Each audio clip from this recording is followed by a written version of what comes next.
Hello, I am Ahmed Samara from Section A, and I'll be performing the Enema Checklist. So, first, we need to gather all our equipments. So, they will be using Enema tube. So, we can't use Fleet Enema because I cannot find resources. So, I will just explain what we will do with the Fleet Enema. The only difference is the procedure and how we do it in the starting the insertion and then the following move steps. But the first steps, the first following steps will be the same, and then the end steps will also the ending steps will also be the same. Okay, so the difference between the Fleet Enema is that we have our container, and then when we insert tubing to the insert the patient, we will hang it up for about normally is 12 inches above the rectum, above the rectum. We'll do that, and then we will administer the fluid slowly. Then if we are using plastic commercial container, roll it up as the fluid is instilled. So the difference is that in the Fleet Enema we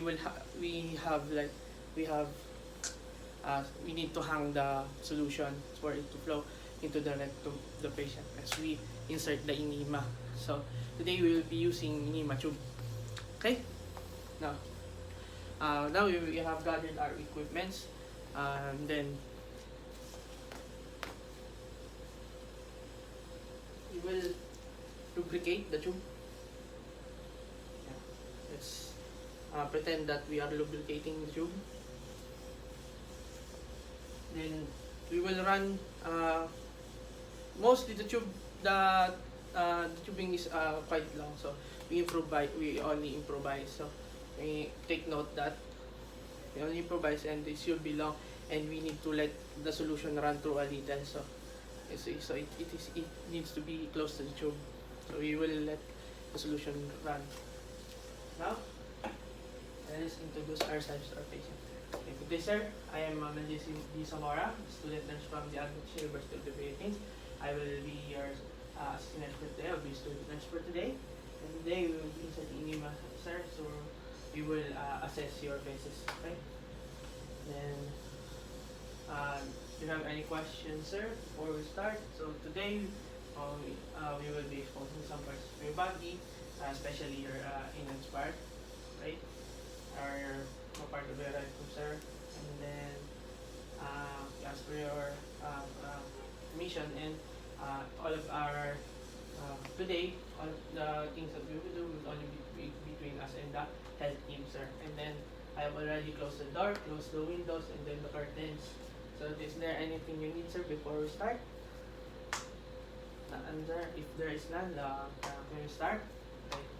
So perform hand hygiene. You perform hand hygiene.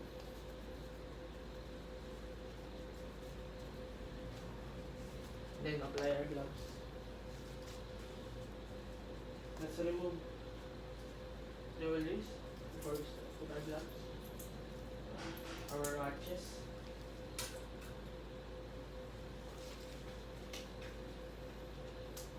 Gloves.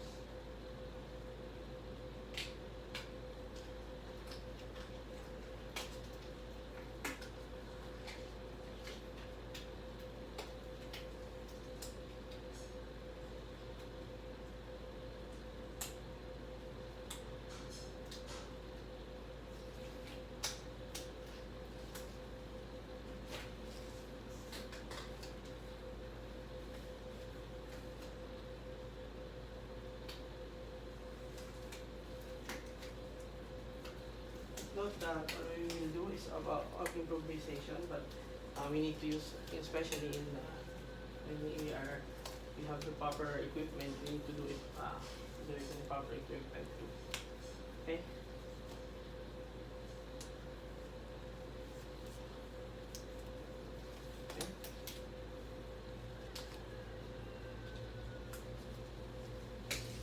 Okay, now we will put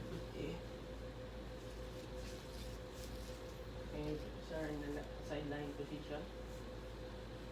Then we will put, you will not patient's bed, because as our in our previous lesson in bed making, we should make our bed wrinkle free, and because it will cause some complications if we let the bed. Okay? Now we will get our tubing. Then we will lift the upper buttocks so we can be able to see the anus, and then we will slowly insert. And then if there is resistance, we will ask the client to take a breath. We will ask the patient to take a breath, and then we will put the solution in slowly. So we will insert the tubing for about 3 to 4 inches or 7 to 10 centimeters. But it also depends on the patient's age. Okay?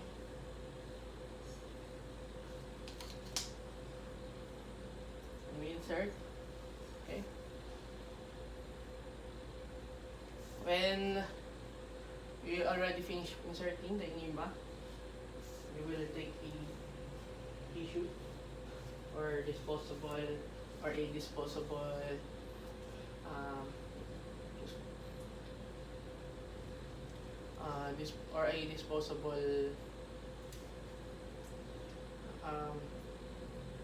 bucket or blank disposable towel. We will wrap it around the tubing so we will avoid miss the patient's hygiene.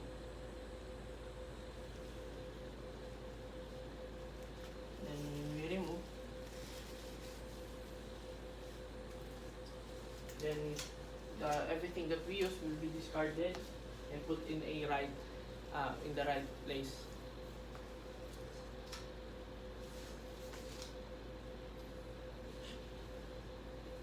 Okay. After that, we will ask the patient, sir, can you retain the enema? Remove this. Can you retain the enema, sir, for as much as you can? So we will let the patient know that we need the enema to be and some fullness and some you may feel something fullness in your abdomen, so it is totally normal. So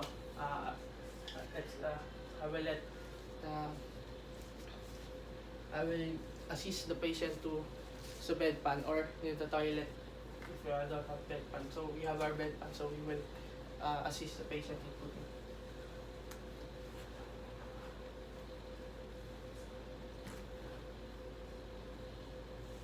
Okay. Now, okay, sir.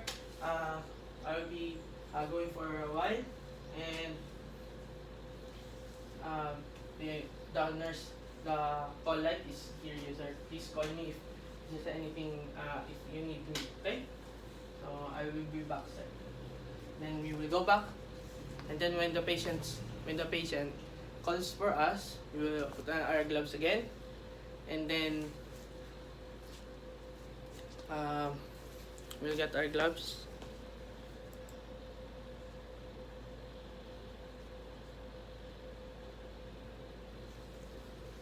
Okay, we will take a pan and then clean,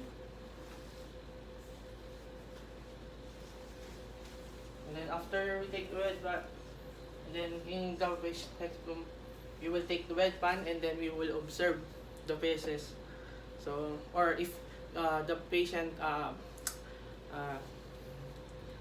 seated in the toilet, we will say to them that please do not flush it, sir, because we need to observe the faces of the patient. Then, after we observe, we will side. Then we will remove our gloves. Remove our gloves, and then do our hand hygiene.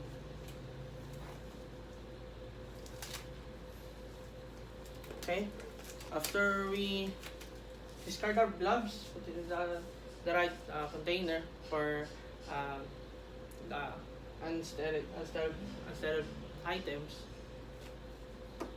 we will perform our hand hygiene. Then, sir, thank you for today.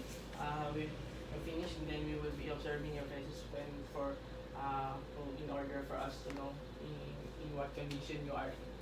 Okay, and then after the hand hygiene, we will document the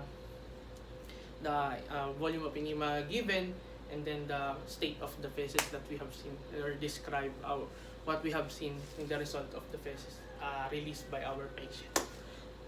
Okay, so that will be all, and that's for our enema checklist. Thank you very much.